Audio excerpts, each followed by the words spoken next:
all that kind of thing is terrible. But you came, and I'm very, very grateful that you did. Now, the other person I'm extremely grateful to is Heidi Jo. Heidi Jo pulled this event out of a bag. I don't know what bag it was, but and Sebastian. And Sebastian. Sorry, I didn't mean to leave you out, mate. And it's fantastic. Thank you very much. And it's very good to feel that you're not entirely alone. When this film was made, which is many years ago, I was alone. I was alone. I had half a dozen good rangers, local people, and a community behind me. But I did not have anybody else support me. No organization, no awareness, no nothing. Now that's changed. So I have a very well-written speech, but I didn't rehearse it very well. It's supposed to start like this. Thank you very much for coming. Anyway, my name is Dominic Beisel. I have a project in Mozambique. It is this. And Mozambique is a country, a war-torn nation, classic African history of post-colonial destruction. And Malaysia sits in the very north of this country. It's 40,000 hectares, I've just said, I'm repeating myself 10 years later. You still look good. It's still look good, thank you. That's the same. Very kind of you. 40,000 hectares of forest. It is still forest. We've been working very, very hard since this film has been made. We're still fighting the same fight, and there is still forest, and there are still elephants. They got hammered very, very badly, as you may all know. And I'd still do this with a local community. They are still very supportive, and I think I need to sort of scrap my speech here because I've overshot the mark. I think what I want to talk to you about is the hope of bringing people like you together with people I live with.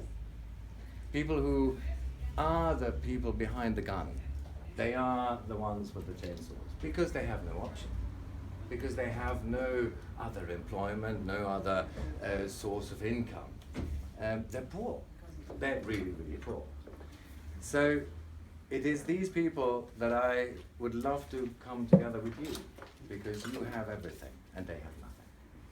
They need help to help us, because we are going to be the ones suffering from the exploitation of the forest, the eradication of the forest.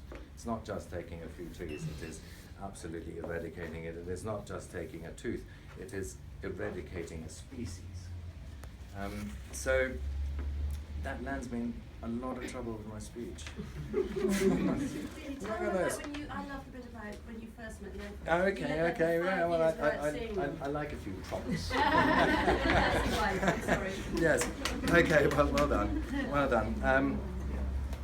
Quite. I came to Mozambique 20 years ago, linked up with this little community, and we lived happily for quite some time with elephants, and there were very, very few. It was the post-war period. They'd been slaughtered like they're being slaughtered now, and there was only very few.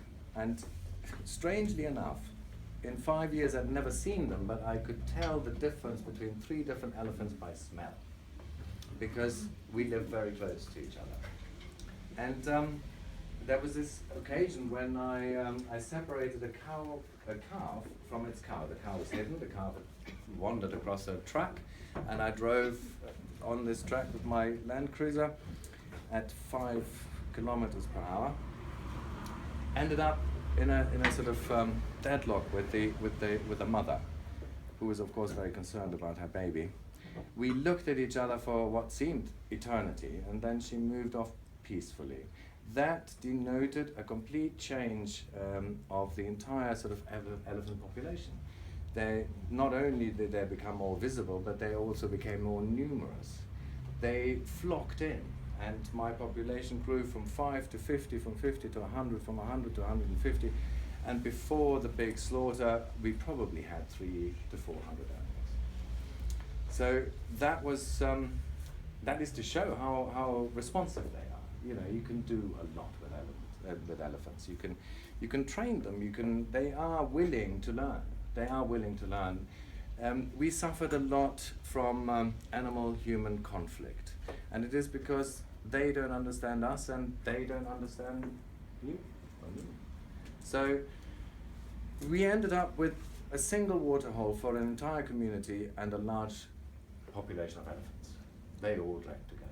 There was no conflict. There was complete and utter harmony, and we brought out tourists to see these animals, and these tourists paid money, and they paid this money to the community, and the community was happy, the elephants were happy, and we were happy. Now along comes this insatiable market for ivory, and of course there's very little you can do in a poor country to prevent somebody who's got $6,000 in cash and an AK and an elephant rifle on his back to do his work. There isn't anything. But we've seen this out. We've lost 90% of our animals, of our elephant population, and we are losing our forest. But we are fighting. We're still fighting. We're still catching loggers and their trucks. We're still creating awareness, and at the moment, I must say, there has been a shift in what do you call it, the political landscape. When this film was made, I was working against the government because the government was running the timber industry. There was generals, there was directors and ministers. We took this thing all the way to the Council of Ministers.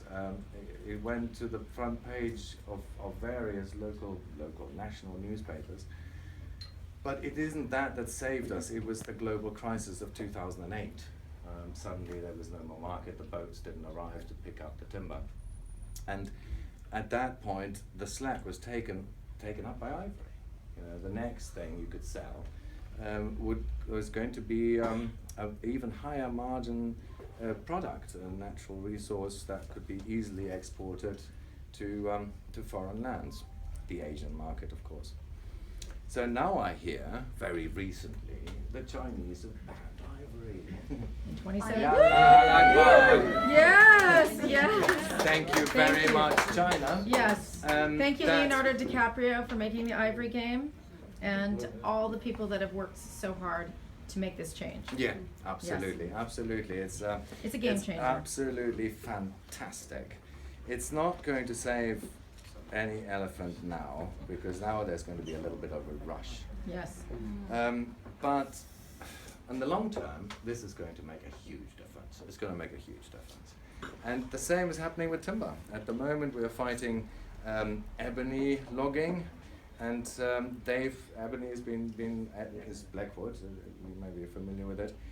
Mozambique is the only country where you can still get it, and it's been put on the CITES list of Appendix 2, I think. So it will have to be processed in the country, and then there's all sorts of regulations, which the Chinese have accepted. So it's brilliant news. It's absolutely fantastic news.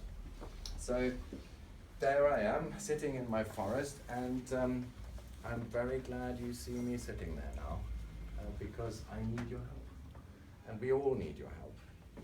These animals will not survive if there's not a greater awareness. I mean, you've all coughed up your entrance fees, that's great, thanks. But I think what's more important is that you talk to your mates, your friends. These things are very, very important. If you have a forest without elephants, it's not going to be the same forest. On biological terms, in ethical terms, in many ways of looking at it, it's not going to be the same thing. So they are absolutely essential to survival of the forest.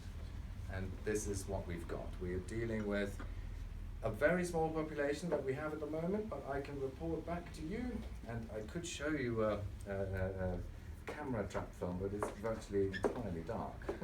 There's a set of eyes this height, and there's a set of eyes this height. It is the first baby born since, I think, probably 2010. It's the first baby with a mother. So, again, Yallah al-Akbar, it's great.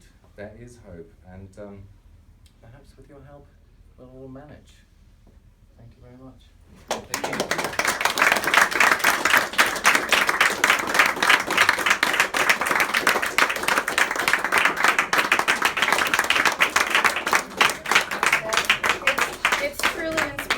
and you can see why we are at Stop Poaching Now working so hard with people like this that are the real deal, that are protecting our world. Because what are we going to do? Give up everything and go down there like Dominic and Sophie? Sadly, I don't think so. So we have to support them financially. Please, if you can, come and make a donation in their honor. It goes, you know, a little bit to Stop Poaching Now on our educational programs, and mostly to them to protect Mozambique. And it's the least we can do. Thank you.